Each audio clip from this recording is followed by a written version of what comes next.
Hi guys, welcome back to from பக்கத்து state YouTube channel. இன்னைக்கு நம்ம நீ பாதி நான் பாதி சீரியலோட நெக்ஸ்ட் பார்ட்டுக்குள்ளே போகலாம் வாங்க.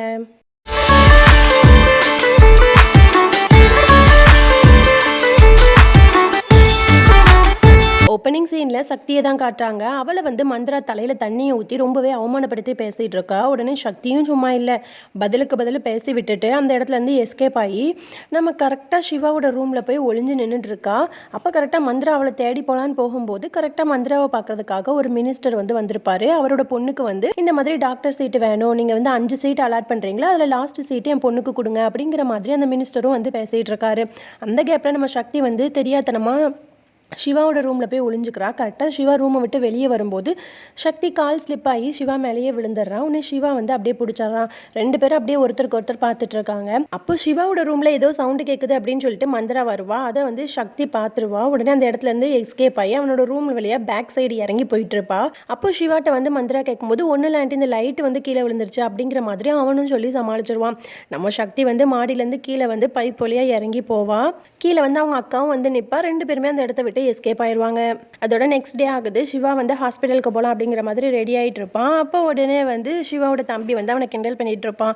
என்னென்ன நேற்று ஏதோ ஒரு பொண்ணு கூட ரொமான்ஸ் பண்ணிட்டு இருந்த மாதிரி இருந்தது அப்படிங்கிற மாதிரி சும்மா விளையாட்டுக்கு கிண்டல் பண்ணிட்டு இருப்பான். அதுக்கப்புறம் சிவாவும் ஹாஸ்பிட்டலுக்கு போயிடுவான். ஹாஸ்பிட்டல் போனதுக்கப்புறம் தான் அவனோட ட்ரெஸ் கோட்டில் பேக்கெட்டில் செக் பண்ணுவான். பார்த்தா சக்தி அந்த சைன் வாங்க கொண்டு வந்த லெட்டரை சிவாவோட ட்ரெஸ்ஸில் வச்சுட்டு போயிருப்பான்.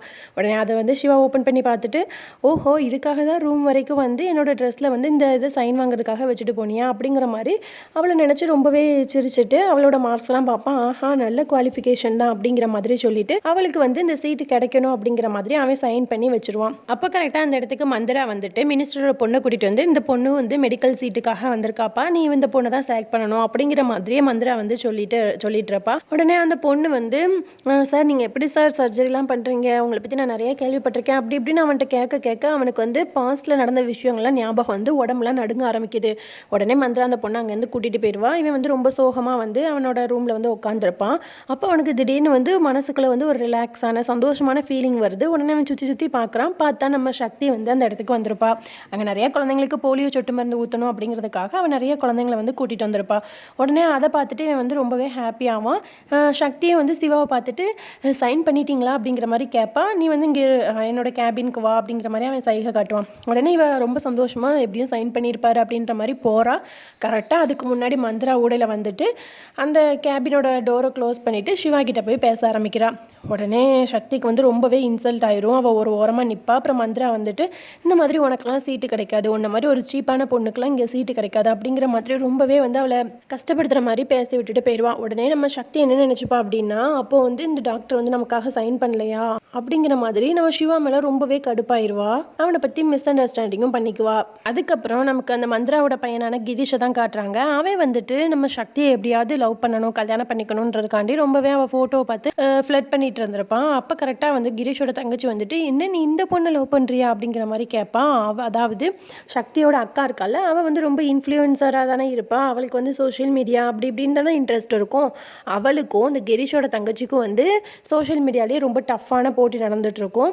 அதனால இந்த பொண்ணா அப்படின்ற மாதிரி அவள் மிஸ் அண்டர்ஸ்டாண்ட் பண்ணிக்குவா. உடனே கிரீஷ் சொல்லுவான், நோ இந்த பொண்ணு கிடையாது, பக்கத்தில் இருக்கால இந்த பொண்ணை தான் நான் லவ் பண்ணுறேன் அப்படிங்கிற மாதிரி சொல்லிட்டு எப்படியாச்சும் இந்த பொண்ணோட வீட்டு அட்ரஸை கண்டுபிடிச்சி நீ கூட்டிகிட்டு போயேன் அப்படிங்கிற மாதிரி அவள் தங்கச்சிக்கிட்ட கிரீஷ் சொல்கிறான். உடனே அந்த தங்கச்சிக்காரியும் ஆமாம் அவளோட வீடு எனக்கு தெரியும் அப்படிங்கிற மாதிரி சொல்லிட்டு அந்த இடத்துக்கு கூட்டிகிட்டு வந்துடுவான். அப்போ கரெக்டாக சக்தியோட அக்கா மாடியில் நின்றுட்டு வீடியோ எடுத்துகிட்டு இருப்பான். அப்போ கிரீஷை பார்த்துட்டு இவன் நமக்காக தான் வந்திருக்கானா, கையில் பொக்கெல்லாம் வச்சிருக்கானே அப்படிங்கிற மாதிரி ரொம்ப எக்ஸைட்மெண்ட்டில் கீழே வருவா. பார்த்தா கீழே அந்த அக்காக்காரியோட தம்பி ஒருத்தன் இருக்கால, பாடி பில்டர், அவங்கிட்ட அவங்க அம்மா சொல்லியிருப்பாங்க, இப்படி இந்த மாதிரி நம்ம 2 அக்காவையும் நல்லா பார்த்துக்கோ, எவனாவது பின்னாடி சுற்றினான்னு வச்சுக்கோயேன், அவனை சும்மா விட்டுறாத அப்படிங்கிற மாதிரி சொல்லியிருப்பாங்க. உடனே என்ன பண்ணுவானா, இவன் கிரீஷை போட்டு அடின்னு அடிச்சுட்டு இருப்பான். அதுக்கப்புறம் அந்த சண்டை அப்படியே முடிஞ்சிடும்.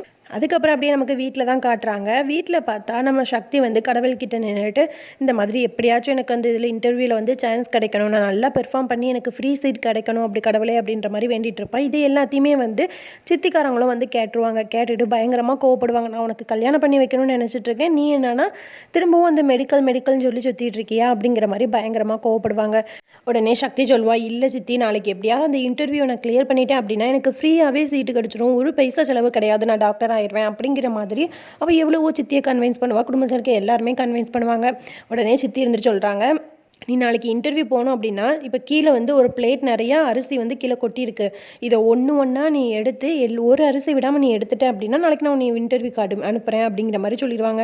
அவளும் வந்து கடவுள்கிட்ட வேண்டிட்டு விடிய விடிய ஒவ்வொரு அரிசியாக எடுத்து போட்டு அந்த அரிசியை ஃபுல்லாக எடுத்து முடிச்சிடுவா. அதுக்கப்புறம் வந்து இன்டர்வியூக்கு நான் போயிட்டு வரேன் சித்தி அப்படிங்கிற மாதிரி சொல்லிட்டு இன்டர்வியூக்கு கிளம்பி போயிடுவா. அதுக்கப்புறம் அப்படி நம்ம சிவாவை தான் காட்டுறாங்க. அவன் வந்து ஓவர் எக்ஸைட்மெண்ட்டில் இருக்கான். இன்னும் இன்டர்வியூக்கு எவ்வளோ டைம் ஆயிடுச்சு, இன்னும் ஆளையே காணோம், சீட்டுக்கு மட்டும் அவ்வளோ சைன் பண்ணுறதுக்கு அவ்வளோ போகிறான்னா நான் கரெக்ட் டைமுக்கு இன்டர்வியூக்கு வரணும்னு அவளுக்கு தெரியலையா அப்படிங்கிற மாதிரி அவன் புலம்பிட்டு இருப்பான். கரெக்டாக நம்ம சக்தியும் வந்துடுவா. உடனே சக்தி வந்து சிவாவை பார்த்துட்டு சாரி அண்ட் தேங்க்யூ, நீங்கள் அந்த லெட்டரில் சைன் பண்ண மாட்டீங்கன்னு நினச்சேன், ஆனால் எனக்காக நீங்கள் சைன் பண்ணியிருக்கீங்க, ரொம்பவே தேங்க்யூ, நான் உங்களை அன்றைக்கி கோவமாக பேசிவிட்டு அதுக்காக சாரி அப்படிங்கிற மாதிரி வந்து சாரியும் தேங்க்யூவும் சொல்லிவிட்டு அந்த இடத்துலேருந்து போயிடுவா. அதுக்கப்புறம் மந்த்ராவை காட்டுறாங்க. என்னது இந்த 5 பேர் தான் செலக்ட் ஆகியிருக்காங்களா அப்படிங்கிற மாதிரி சக்தியோட அப்ளிகேஷனை பார்த்துட்டு பயங்கரமாக ஷாக் ஆகுறா. உடனே வந்து அந்த மேனேஜரை கூப்பிட்டு கேட்குறா, இவளை யாரும் செலக்ட் பண்ணது அப்படின்னு கேட்டோன்னே, இல்லை மேம் சிவா சார் தான் செலக்ட் பண்ணியிருக்காங்க, உங்களை விட அவங்களுக்கு தான் அத்தாரிட்டி அதிகமாக இருக்குது, அதனால் அவங்க செலக்ட் பண்ணவங்க தான் நாங்கள் எடுக்க முடியும் அப்படிங்கிற மாதிரி சொன்ன உடனே இந்த மினிஸ்டரும் அவங்க பொண்ணு செம்மையாக கோவப்பட்டுட்டு அந்த இடத்த விட்டு போயிடுறாங்க. உடனே மந்த்ரா தான் சமாதானப்படுத்தி கொஞ்சம் வெயிட் பண்ணுங்க, அவள் இன்டர்வியூக்கு போக மாட்டா, உங்கள் பொண்ணுக்கு தான் சீட்டு கிடைக்கும், கொஞ்சம் வெயிட் பண்ணுங்க அப்படிங்கிற மாதிரி சொல்லிட்டு திருவிருன்னு வந்து சக்தியை பார்க்க போவா. உடனே மந்த்ரா வந்து அப்படியே ரொம்ப நல்லவ மாதிரி சாஃப்டாக பேச ஆரம்பிப்பா. என்னதான் இருந்தாலும் சக்தி, உன்னோட குவாலிஃபிகேஷன் தான் பெட்டர், நான் தான் உன்னை தப்பாக புரிஞ்சுக்கிட்டேன், உன்ன மாதிரி ஒரு பொண்ணு டாக்டர் ஆனால் மட்டும்தான் இந்த உலகத்தில் நிறைய பேர் வந்து நல்லா இருக்க முடியும் அப்படி இப்படின்னு சொல்லிட்டு ரொம்ப நல்லவ மாதிரியே வந்து பேசி சக்தியை கூட்டிகிட்டு போய் ஒரு ரூம்குள்ளே பிடிச்சி தள்ளி விட்டு லாக் பண்ணி வச்சுட்டு வந்துடுவா. அப்படி வந்து இவ பேச்சில் வந்து மயங்கிடுவாவோ, இவங்க நல்லவங்களா ஆயிட்டாங்களா அப்படிங்கிற மாதிரி மயங்கி லாஸ்ட் வந்து ஏமாந்துருவா. அவளை வந்து ஒரு ரூம்குள்ளே போட்டு அடிச்சிடுவா. இவ ரூம் கதவை தட்டிகிட்டே இருப்பா, யாருக்குமே கேட்காது. கரெக்டாக நம்ம சிவாவை காட்டுறாங்க. அவனுக்கு வந்து மனசு ஒரே பதட்டமாக இருக்குது. இவ கரெக்டாக இன்டர்வியூக்கு போனாலா, அவளுக்கு ஏதோ ஆபத்து மாதிரியே ஃபீல் ஆகுது அப்படின்னு சொல்லிட்டு ஹாஸ்பிட்டல் ஃபுல்லாகவே வந்து இவளை தேடிட்டே இருப்பான். இன்டர்வியூ நடக்கிற இடத்துக்கும் போய் பார்ப்பான், அங்கே வந்து சக்தி இருந்திருக்க மாட்டா. உடனே இவன் எங்கே தான் போனான்னு சொல்லிட்டு எல்லா பக்கமும் தேடிட்டே இருப்பான். அதுக்கப்புறம் வந்து சக்தியும் உள்ளே இருந்துட்டு, கடவுளே என்னை எப்படியாவது காப்பாற்ற வை, யாராவது வந்து என்னை காப்பாற்றிடணும் அப்படிங்கிற மாதிரி அவளும் உள்ளே புலம்பிகிட்டே இருப்பாள். டக்குன்னு வந்து ஒரு கிளாஸை தட்டி விட்டுருவான். பார்த்தா அதுலேருந்து ஒரு கேஸ் வந்து வெளியே வர ஆரம்பிக்கும். அதில் வந்து நம்ம சக்திக்கு அப்படியே மூச்சு திணறவும் ஆரம்பிக்கும். கரெக்டாக சிவா வந்து அவள் இருக்கிற ரூமுக்கு வெளியே நிற்பான். நின்றுட்டு இவன் எங்கே போனா அப்படிங்கிற மாதிரி தேடிட்டே இருக்கும்போது நம்ம சக்தி உள்ளே வந்து மயங்கி விழுந்துருவா. விழுந்தோன்னா அவள் கழுத்தில் போட்டிருந்த செயினோட டாலர் வந்து அந்த கதவு வழியாக வெளியே தெரியும். அதை பார்த்தோன்னே நம்ம சிவா வந்து கண்டுபிடிச்சிருவோம். அப்போ சக்தி இந்த ரூம்குள்ள தான் இருக்காளா அப்படின்னு சொல்லிட்டு ரூமோட கதவை உடைச்சு உள்ளே போய் பார்ப்பா. அவள் வந்து ரொம்பவே மயக்கத்துலேயும் அப்படியே மூச்சு திணறி போய் இருப்பா. உடனே இவன் தான் வந்து நிறைய மோட்டிவேஷ்னலாக பேசி அவளை வந்து வா போகலாம் அப்படிங்கிற மாதிரி கூப்பிடுவான். ஆனால் அவளால் வந்து என்னால் நடக்கவே முடியல, ரொம்ப டயர்டாக இருக்குது, ஒரு மாதிரி மூச்சு முட்டுது அப்படின்னு சொன்னோன்னே டக்குன்னு ஒரு வீல் சேரை எடுத்துகிட்டு வந்து அதில் சக்தியை வந்து உட்கார வச்சு ஸ்பீடாக இன்டர்வியூ நடக்கிற இடத்துக்கு கூட்டிகிட்டு போவான். அங்கே பார்த்தா கரெக்டாக மந்த்ரா வந்து அந்த மினிஸ்டரோட பொண்ணையும் கூட்டிகிட்டு வந்துட்டு இருப்பான்.